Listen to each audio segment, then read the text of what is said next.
Welcome to Bite at a Time Books, where we read you your favorite classics one bite at a time. My name is Bree Carlile, and I love to read, and wanted to share my passion with listeners like you. Be sure to follow the show on your favorite podcast platform so you get all the new episodes. Or you can follow the show on YouTube, where we have playlists for all the stories. You can find us on all the social medias at Bite at a Time Books, or on our website, biteatatimebooks.com, where you can also sign up for our newsletter for more information on what we're reading and what's coming next for the podcasts. We're a part of the Bite at a Time Books Productions Network. If you'd also like to hear what inspired your favorite classic author to write their novels, and what was going on in the world at the time, check out the Bite at a Time Books Behind the Story podcast, Tuesdays, wherever you listen to podcasts. Today we'll be continuing The Memoirs of Sherlock Holmes by Arthur Conan Doyle. The Greek Interpreter. Bite 2. I say into the cab, but I soon became doubtful as to whether it was not a carriage in which I found myself. It was certainly more roomy than the ordinary four-wheeled disgrace to London, and the fittings, though frayed, were of rich quality. Mr. Latimer seated himself opposite to me, and we started off through Charing Cross and up the Shaftesbury Avenue. We had come out upon Oxford Street, and I had ventured some remark as to this being a roundabout way to Kensington, when my words were arrested by the extraordinary conduct of my companion. He began by drawing a most formidable-looking bludgeon loaded with lead from his pocket, and switching it backward and forward several times, as if to test its weight and strength. Then he placed it without a word upon the seat beside him. Having done this, he drew up the windows on each side, and I found, to my astonishment, that they were covered with paper so as to prevent my seeing through them. "I'm sorry to cut off your view, Mr. Melis," said he. "The fact is that I have no intention that you should see what the place is to which we are driving. It might possibly be inconvenient to me if you could find your way there again." As you can imagine, I was utterly taken aback by such an address.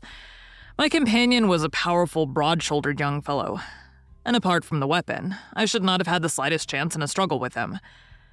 "This is very extraordinary conduct, Mr. Latimer," I stammered.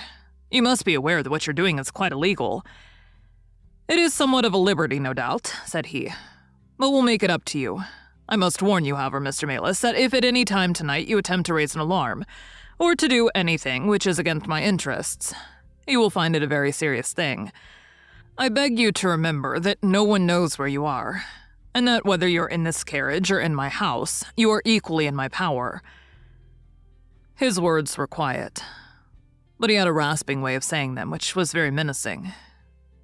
I sat in silence, wondering what on earth could be his reason for kidnapping me in this extraordinary fashion. Whatever it might be, it was perfectly clear that there was no possible use in my resisting, and that I could only wait to see what might befall. For nearly 2 hours, we drove without my having the least clue as to where we were going. Sometimes the rattle of the stones told of a paved causeway, and at others, our smooth, silent course suggested asphalt. But save by this variation in sound, there was nothing at all which could in the remotest way help me to form a guess as to where we were. The paper over each window was impenetrable to light, and a blue curtain was drawn across the glasswork in front. It was 7:15 when we left Pall Mall, and my watch showed me that it was 10 minutes to 9 when we at last came to a standstill.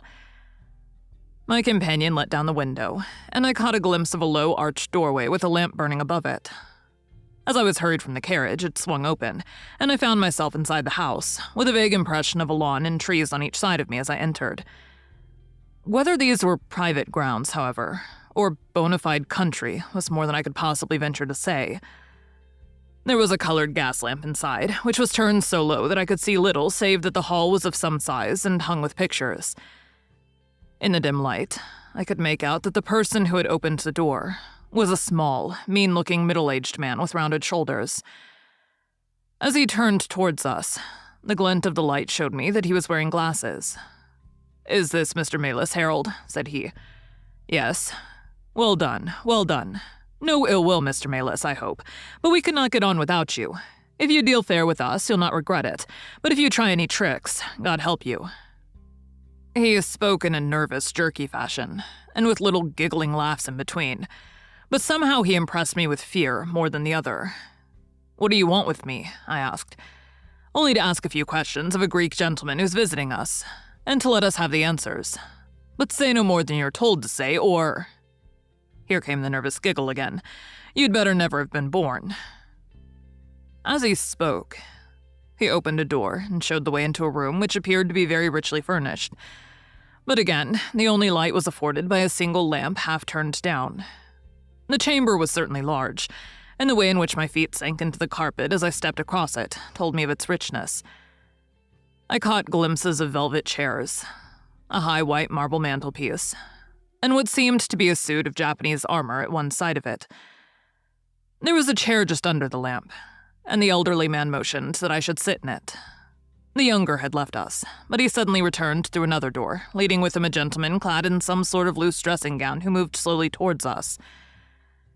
As he came into the circle of dim light which enables me to see him more clearly, I was thrilled with horror at his appearance. He was deadly pale and terribly emaciated, with the protruding, brilliant eyes of a man whose spirit was greater than his strength. But what shocked me more than any signs of physical weakness was that his face was grotesquely crisscrossed with sticking plaster, and that one large pad of it was fastened over his mouth. "Have you the slate, Harold?" cried the older man as this strange being fell rather than sat down into a chair. "Are his hands loose? Now then, give him the pencil. You're to ask the questions, Mr. Maylis, and he will write the answers. Ask him, first of all, whether he is prepared to sign the papers." The man's eyes flashed fire. "Never," he wrote in Greek upon the slate. "On no condition?" I asked, at the bidding of our tyrant. "Only if I see her married in my presence by a Greek priest whom I know." The man giggled in his venomous way. "You know what awaits you, then?" "I care nothing for myself." These are samples of the questions and answers which made up our strange, half-spoken, half-written conversation. Again and again, I had to ask him whether he would give in and sign the documents. Again and again, I had the same indignant reply. But soon, a happy thought came to me. I took to adding on little sentences of my own to each question, innocent ones at first, to test whether either of our companions knew anything of the matter. And then, as I found that they showed no signs, I played a more dangerous game. Our conversation ran something like this. "You can do no good by this obstinacy. Who are you?" "I care not. I am a stranger in London." "Your fate will be upon your own head. How long have you been here?" "Let it be so. 3 weeks. The property can never be yours." "What ails you?" "It shall not go to villains. They are starving me." "You shall go free if you sign." "What house is this?"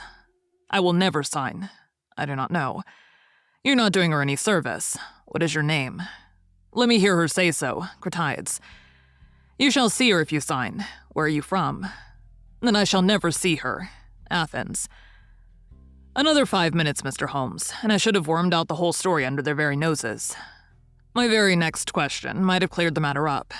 But at that instant, the door opened, and a woman stepped into the room. I could not see her clearly enough to know more than that she was tall and graceful, with black hair and clad in some sort of loose white gown. "Harold," said she, speaking English with a broken accent, "I could not stay away longer. It is so lonely up there with only— oh my God, it is Paul." These last words were in Greek. And at the same instant, the man with a convulsive effort tore the plaster from his lips, and screaming out, "Sophie, Sophie," rushed into the woman's arms. Their embrace was but for an instant, however, for the younger man seized the woman and pushed her out of the room, while the elder easily overpowered his emaciated victim and dragged him away through the other door. For a moment, I was left alone in the room, and I sprang to my feet with some vague idea that I might in some way get a clue to what this house was in which I found myself. Fortunately, however, I took no steps. For looking up, I saw that the older man was standing in the doorway with his eyes fixed upon me. "That will do, Mr. Maylis," said he. "You perceive that we've taken you into our confidence over some very private business. We should not have troubled you, only that our friend who speaks Greek and who began these negotiations has been forced to return to the East. It was quite necessary for us to find someone to take his place, and we were fortunate in hearing of your powers." I bowed. "There are 5 sovereigns here," said he, walking up to me, "which will, I hope, be a sufficient fee. But remember," he added, tapping me lightly on the chest and giggling, "if you speak to a human soul about this, One human soul mind. Well, may God have mercy upon your soul. I cannot tell you the loathing and horror with which this insignificant-looking man inspired me. I could see him better now as the lamplight shone upon him. His features were peaky and sallow, and his little pointed beard was thready and ill-nourished. He pushed his face forward as he spoke, and his lips and eyelids were continually twitching like a man with St. Vitus's dance. I could not help thinking that his strange, catchy little laugh was also a symptom of some nervous malady. The terror on his face lay in his eyes, however, steel gray, and glistening coldly with a malignant, inexorable cruelty in their depths. "We shall know if you speak of this," said he. "We have our own means of information. Now you will find the carriage waiting, and my friend will see you on your way." I was hurried through the hall and into the vehicle, again obtaining that momentary glimpse of trees and a garden. Mr. Latimer followed closely at my heels, and took his place opposite to me without a word. In silence, we again drove for an interminable distance when the windows raised, until at last, just after midnight, the carriage pulled up. "You will get down here, Mr. Maylis," said my companion. "I'm sorry to leave you so far from your house, but there's no alternative.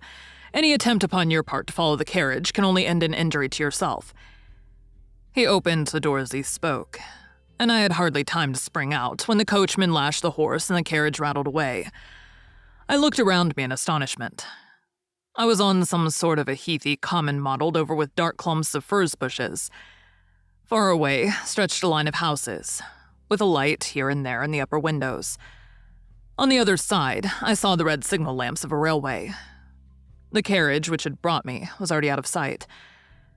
I stood gazing round and wondering where on earth I might be, when I saw someone coming towards me in the darkness. As he came up to me, I made out that he was a railway porter. "Can you tell me what place this is?" I asked. "Wandsworth Common," said he. "Can I get a train into town?" "If you walk on a mile or so to Clapham Junction," said he. "You'll just be in time for the last to Victoria." So that was the end of my adventure, Mr. Holmes. I do not know where I was, nor whom I spoke with, nor anything save what I've told you. But I know that there is foul play going on, and I want to help that unhappy man if I can. I told the whole story to Mr. Mycroft Holmes next morning, and subsequently to the police. Thank you for joining Bite at a Time Books today, while we read a bite of one of your favorite classics.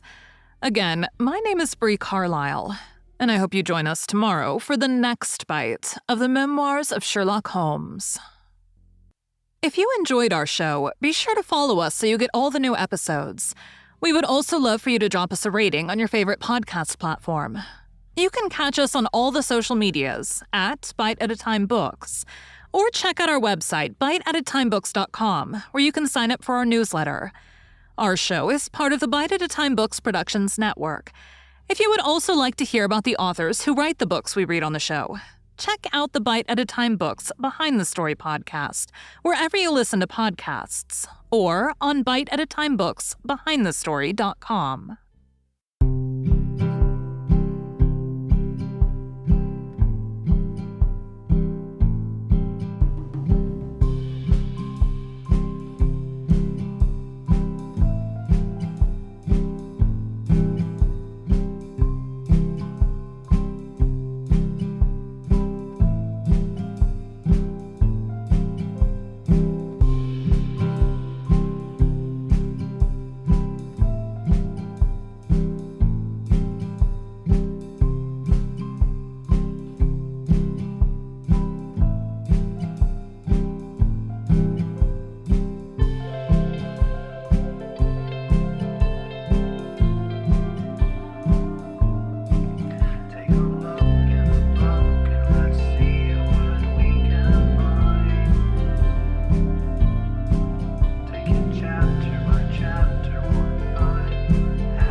Time.